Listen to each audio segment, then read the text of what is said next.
I mean, so that's great because we hear so many different people with different backgrounds, and yours is particularly different from a lot of the other advisors we've spoken to. There seems to be a thread of a lot of family-owned businesses sort of getting passed down in this industry.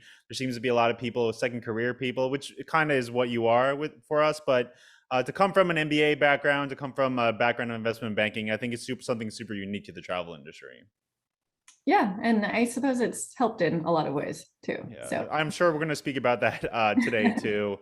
But I do want to ask you something before we get into the topic, and that's where from my conversations with a lot of advisors, a lot of hosts, and things like that. There seems to be a need to attract people in this industry, and because of your background, and you seem to have a lot of different options before you enter travel. I'm just curious. I mean, what really made the industry attracted to you? Was there anything that I mean, you said it was a 5 minute research bit you did, but was there anything that really got you dead set on this kind of career?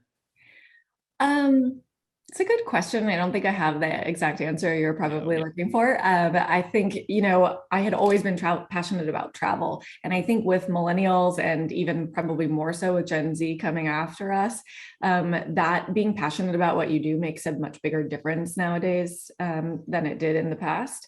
And had just always been sort of just working so hard at somebody else's dream that when I finally found out, oh, maybe I can make a career in something I'm passionate about, I was like, you know what, I'm just gonna give it a try. I actually said, I'm gonna do it for 6 months. Sorry, Brownell.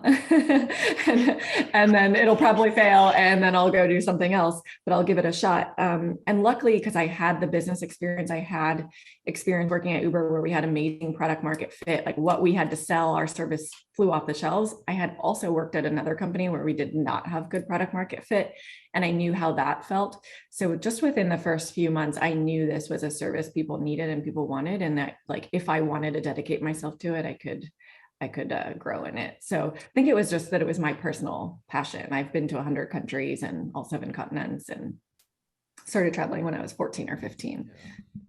Yeah, I think that's something I know you I mentioned how unique your background is, but that's probably something you do share with a lot of the advisors is the love for travel. I don't think there's anyone selling travel in this industry who's not going Yeah. to have, have that. But Exactly. so I want to